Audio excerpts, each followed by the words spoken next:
parents, the child goes to the teacher who will guide that child. What do you mean by external moral authority? You use that expression a lot. Materialism has to do with when you are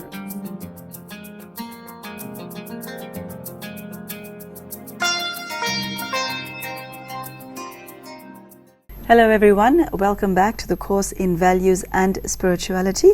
Today we will be looking at the subject of effect of language on mentality. Effect of language on mentality. I'm here in the studio with Sister Denise. Welcome back. Thank you. Effect of language on mentality. I must say, when I read this section, I was surprised at the impact it had on one's consciousness, on one's behavior. What also surprised me is the volume it spoke about who and what you are. That really surprised me. You start off with the following words: the language you learn growing up helps determine your perception of the world. What do you mean by that? The words you use, many of them are loaded. And a loaded word means a neutral word becomes negative or positive because of the load that you put on it. So, in some environments, people are very, very critical, and it's just across the board. And they tend to use words that are pejorative about people without thinking. But at the same time, it goes in to the people who are hearing it or who are described that way.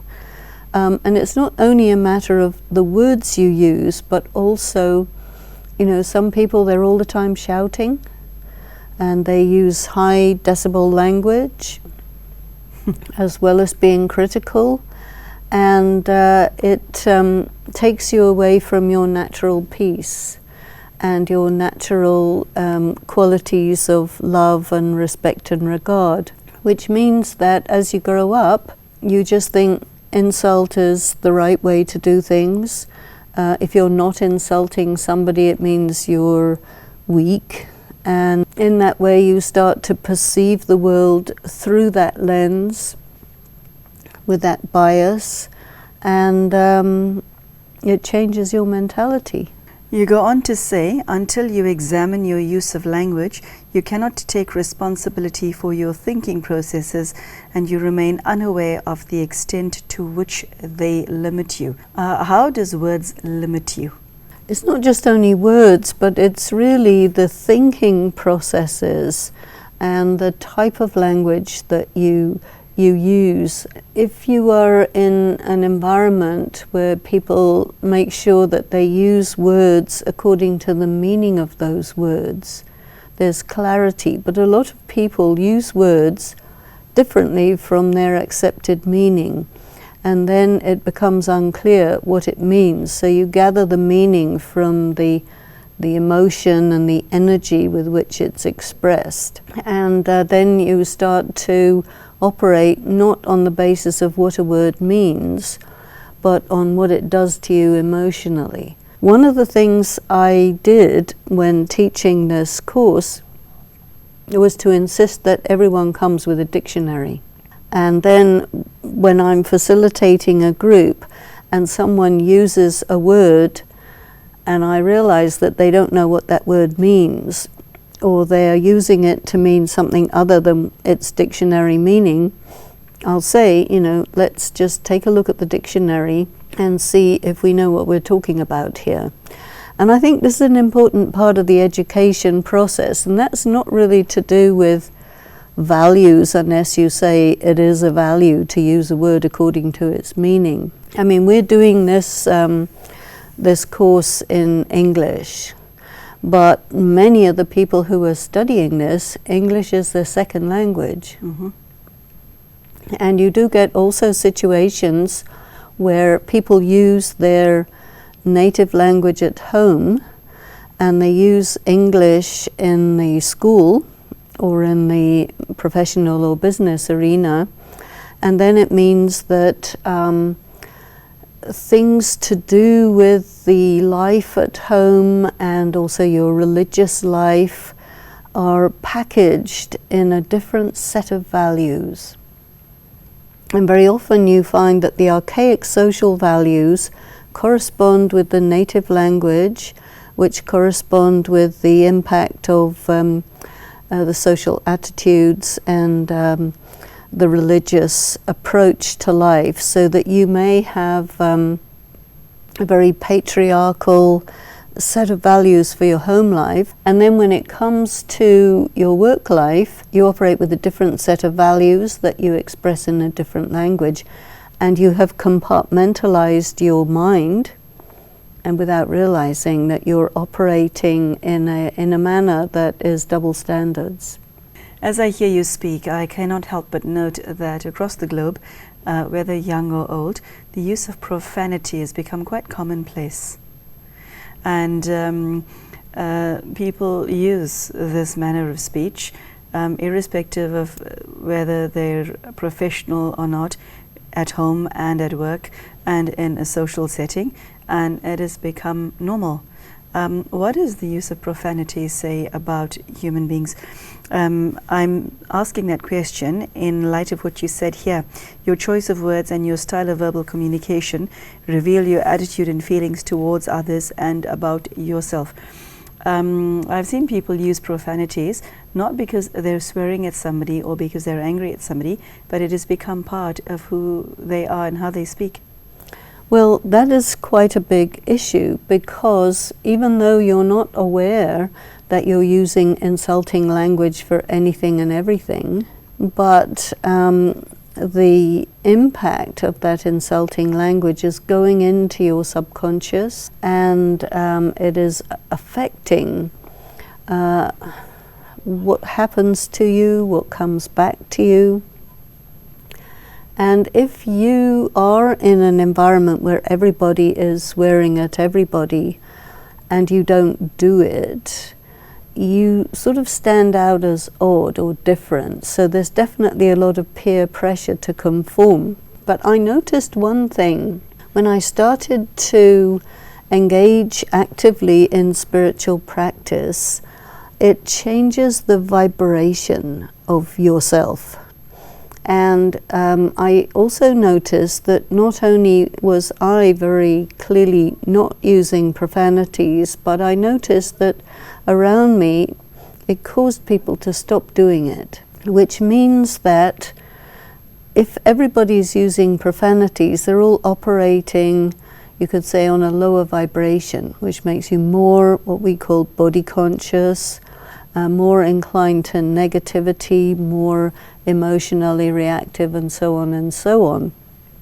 So that if you're careful about the quality of your consciousness, the vibration of your being, it's reflected in the way you speak. And you will tend to use words that are not designed to hurt people's feelings, because otherwise everybody goes around with a thick skin. And if you want to hurt somebody, it has to be really bad to get through that thick skin. And then you start to operate in a currency that is very contrary to your dignity as a human being and your quality as a spiritual being. So it kind of is a downward spiral. I get from your words that very few people are aware of the impact of their words, and very few people are aware that how you say something is as important as what is contained in your words. You know, a lot of swear words are to do with sexual attitudes that are insulting and demeaning and so on, which means that behind all of these words, your attitude towards people is that you really see them as an object to be debased, and then you'll never be able to have a quality relationship. That is there. So the consequences are that far-reaching? I would say. I'm sure this comes as a surprise to many. Many are under the impression that so what if I swear and use the occasional profanity or use profanities commonly because I'm a good person, I treat people well, and besides, I don't mean it. Can you use that as an excuse? If you don't mean it, then don't say it, because if you say it and you don't mean it, then you don't know what you're talking about. And you need the dictionary. Yeah. You know, the other thing that happens is people mix up slang and complicated words. They will be grammatical and ungrammatical in the same sentence. And some of this has to do with the fact that they're not speaking, say we go to English. English is not their first language. And they just won't know because they didn't learn the language in a formal setting. They picked it up from television or whatever.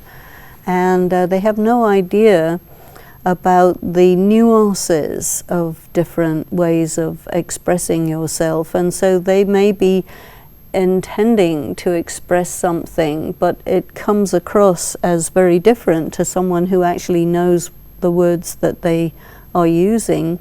And that will create a loss of good communication or miscommunication. If you wish to convey to others the value of respect, love and regard, and you use punitive language or demeaning styles of talking, you are more likely to communicate this attitude than the idea you wish to convey. Well, this goes back to if you say something, it means you mean it. And if you say you don't mean it, then use words that correspond to what you mean. Otherwise, you know, how are you going to expect anybody to understand you? And this is a complaint that people have. Nobody understands me. Sister Denise, I'm thinking of the category of people who I call emotionally violent. One gets various levels of violence. You get people who are physically violent, and then you get people who are emotionally violent, who not necessarily are physically violent as well. Okay? And part of the manner in which emotionally violent people express themselves is through words. Yes, you can also call it verbal abuse. Yeah. And verbal abuse used to be considered neutral, but nowadays it's been researched a lot more. It's come up in courts of law, and verbal abuse is now a real thing, you know. And so therefore you can be penalized if you're using very negative language, whereas previously it wasn't considered that something that the state would put restrictions on. I suppose the consequences of speaking in that manner has become more and more dire, and we're shifting from a stage or space where you could speak to anybody however you want, but now more and more the consequences of your speech is something that you would have to deal with. And face, you see, because the idea of respect is gaining more and more currency. So if somebody speaks to me disrespectfully in the public, you know, that becomes character assassination, defamation, and there are laws about it, so I can get back to them. This also applies to the home, it applies to the work area, it applies to school. You know, for a teacher to insult a student, that student can go back to that teacher and say, you know, you called me names, that's not allowed, you will get punished. Yeah. And it does happen nowadays. Yeah, with more and more frequency. I really like the note in which you ended this paragraph. You say, if you are honest and true to yourself, your words, body language, tone of voice, and facial expression correspond to the concepts you express. That is beautiful. It's all about consistency, coherence, because if you say one thing and mean another, people will feel it. And people have a tendency to trust their intuition rather than their sense, their physical sense. You know, you may talk to me very politely, but behind it there will be an intention to hurt. I'll pick that up. Yeah. It'll be in the atmosphere and vibration, it'll be in the tone of voice, it'll be in the body language and the facial expressions. And what we, I think, want to do in a course like this is to cultivate a coherence between the inside and the outside, so that everything about you is what it says it is. And a person is really walking their talk, and people talk about the inside and the outside matching, and that's a very important value. Tell us more about that. The inside and the outside matching. What do you mean? What you say, how you say it, has to correspond with what you mean. And if you mean something else, the body language or the atmosphere will carry that. And the person who's receiving your message will experience that there's a double message here. And which one is the real one? Well, they're going to go for the subtle one, the inner one. Because we're all capable of lying. And if what you say externally doesn't correspond to the vibration that you're producing internally, then a person will say, well, this person's lying, because I detect the reality behind the words. Now, if somebody is true, and what they say is what they mean, all the different parts of the communication will line up, and then the person will believe it. It's not believable if there's two different types of message coming across, because you will pick it up with your intuition. Treating another with respect and regard inspires them to pay attention to you, to listen to and respect what you are saying. How does one treat another with respect and regard? How do you show it in your entire stance? How is this message conveyed? It's conveyed in how you look at them, in how you talk to them, what you say to them, that you listen to them, that you establish that you're on the same page, that they understand and feel that you have heard what they're saying, and that you're not looking at them according to some label, but you're actually seeing the person. And in spiritual practice, we learn something called soul conscious vision. Which means what? Well, it means that you actually see right through their face, right through their all their labels, and you go right to the person. And when a person feels that they've been seen, then they drop their defenses.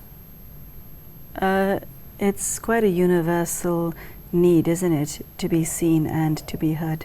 It's very important, because without that, you're just an object, you see.